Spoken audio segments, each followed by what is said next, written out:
Hello, everybody. Welcome to All Villa, No Filler. Please remember to like and subscribe. Triple underlining that subscribe button right there. Click the ding, whatever people say on YouTube channels. Anyway, how on earth do you describe what just happened at Villa Park? Well, uh, I think I've aged about 50 years. You know, reverse Benjamin buttoning at the moment from that game. I think I was getting younger when we got to 2-0. I was like, great, I'm feeling breezy. All my woes have gone, all my troubles have gone. And then they pull it back and suddenly I'm getting older again. So yeah, it was sort of Benjamin buttoning, get feeling like I'm getting younger and then just getting older. So well, look, Brentford came to that game for a point. It seemed pretty obvious. And then if they could burgle three, then they'd gladly take it. You know, starting off the game with five at the back, a very compact three in the midfield, and then two up front. And they become a five in the middle, very condensed, and then five at the back. It's what Brentford do. It's what we saw them do at their stadium as well. It's why they have been very difficult to break down and play against the last couple of seasons. Obviously, this season it's not gone quite as well for them, but I think that's, there's probably injuries have affected them as well. But I think that, to start the game, one of Brentford's Achilles' heel is that when they sit deep, when players are when wingers are out wide and they cut back on, if they're a right playing on the right, cut back onto the left and send a ball in that way, or vice versa. That generally is how Brentford have conceded a lot of goals this season. I talked about this a couple of months ago. Arsenal did it to them the game before us. Everton did it to them, and then Aston Villa did it to them at their place as well. And so in the first half, I think it was just very difficult to play through them, but our general delivery into the area was really poor until about the 30th minute when finally John McGinn, guess what happened? He goes out wide, comes in onto his stronger left foot and whips the ball in that way. So he's out right, whips it in left. That Brentford can see goals like this quite often. I don't know why. It just seems to, considering they're such a big physical back line, it's surprising. But yes, really good header from Ollie Watkins and a great ball from John McGinn. 1-0. Brilliant. And then, looked like Villa were largely in the ascendancy. I think there was a moment in the first half, like two moments where I thought Mbeumo, who's an excellent player, I thought that he held on to the ball a little bit too long on the break, and I thought that Brentford might get a goal that way. It was a little bit worrying. But no, we got through it, got 1-0. And then to start the second half, Morgan Rogers, who's played really well against Wolves, played very well at Manchester City. I predicted he was going to score today in the London Lions WhatsApp chat. I said today is what's going to happen. And it did. Fantastic finish from him. Brilliant to sort of cut inside and then, smack it in bottom corner. Caught Brentford cold at the start of the first half, and Villa were highly energised. We don't tend to come out for the second half of it particularly energised at the moment, but we were very good to start with. So you think, hey, look, let's get the pina coladas out. Let's chill out. We've got the sun's shining, get the sunbeds out, get the deck chairs out along the centre circle, and we can all just sit around, maybe Douglas Luiz can get a guitar out and sing everyone a song. But unfortunately, it's like we did just get on the deck chairs and we just allowed Brentford to, over a 10-minute spell, overpower us, outrun us, harder, faster, stronger. And you have got to react to that on the pitch. That's where you have your leaders turn up, do something, stop it from happening, and your manager stops it from happening as well. And what was happening was that Sergi Reguilon was pushing forward at will, right? He finally was let off the leash, and it was almost as if we needed Leon Bailey to track back to support Konsa to stop him, because the ball was coming out to him. The first goal, I mean, this is how shambolic it was.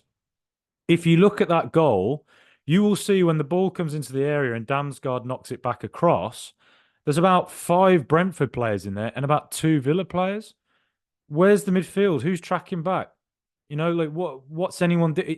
That's just pure falling asleep. It's not doing your job, and it's just thinking that you're going to coast. And there has been a danger recently with Villa where we tend to start games very well. Let's take, for instance, Nottingham Forest, who went 3-0 up in the first half, right?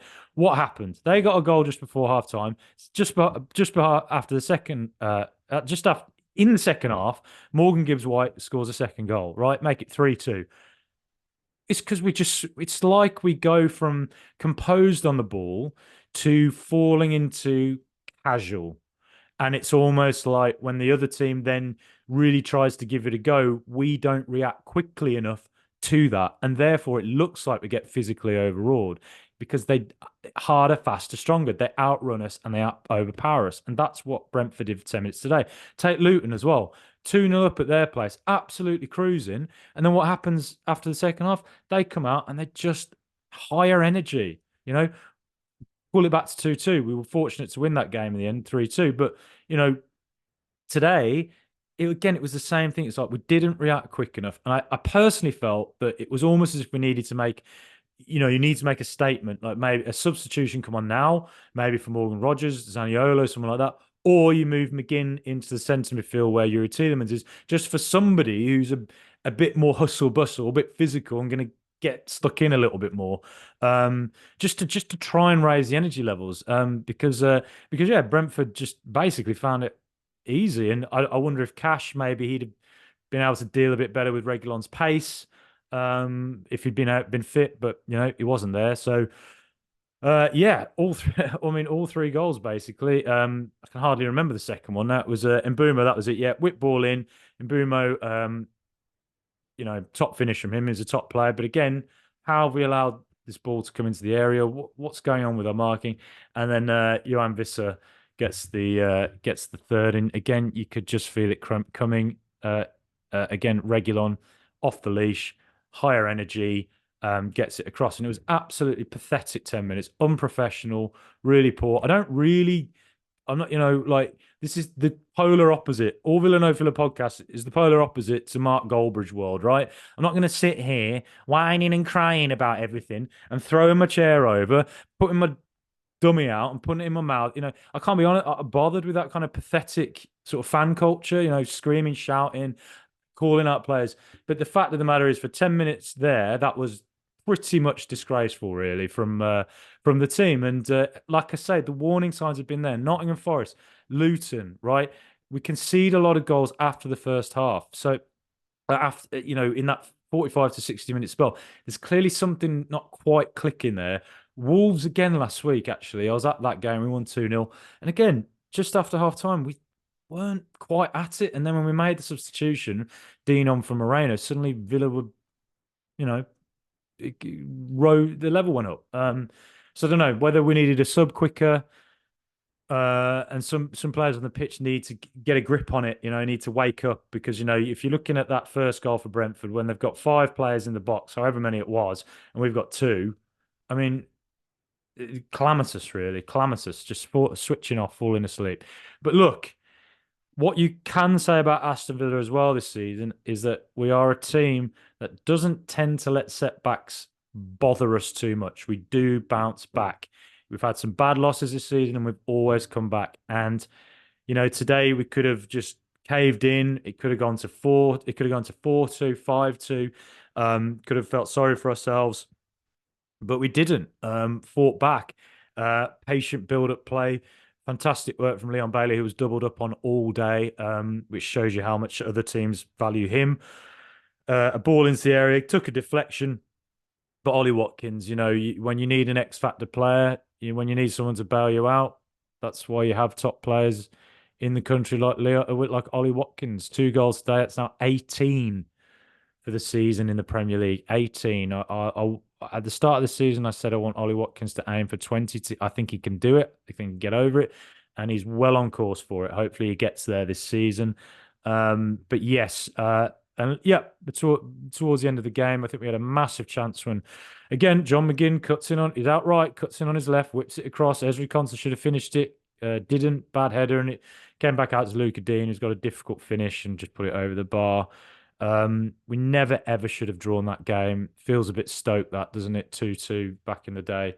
I don't think this Villa team will, collapse like that one did. But it was. I think it's the kind of result that there were red alert alarm bells flashing in the last couple of months that something like this could happen if we weren't careful. And it happened today. You know, mate. I just hope that the players can use this, and Emery as well can use this as a learning curve and experience of, like, you know what, in future when we go 2-0 ahead or 1-0 ahead, we don't stop having these moments where it looks like we've got the pina coladas out, we've got the beach, the sunbeds out, and we're all just sitting there looking up at the stars, living life. You know, so yeah, bad draw, bad draw. Good to fight back, but never should have been in that situation in the first place. Um, Bad, really, to to have the result fall apart like that. But yeah, I mean, now very tough home game against Lille in the Europa League on Thursday night, and then we've got Arsenal away with no Douglas Luiz. He's now banned for 2 games because of that booking he got right at the end. A couple of poor refereeing decisions, I thought, today. I didn't think he was very good. But and it was a penalty in the first half on Carlos and he was dragged down. For some reason, foul given against him, and that was that. Weird. But yes, I think two very tough games coming now, and two games that are definitely going to take up a lot of energy. And then we have Bournemouth at home. And Bournemouth, again, a team that you cannot underestimate. You just can't underestimate anyone in the Premier League. But yeah, gonna have to, be high energy Thursday night, and go and get something, and just hope that Liverpool can do us a favour against Manchester United, because the race for the top four is going to be really tough. There's going to be plenty more twists and turns yet. I wouldn't write anyone off just yet. So yeah, we'll see how it goes. Let me know what you thought of the game. And onward to Thursday night, where hopefully we can get another great European result. Up the mighty Villa.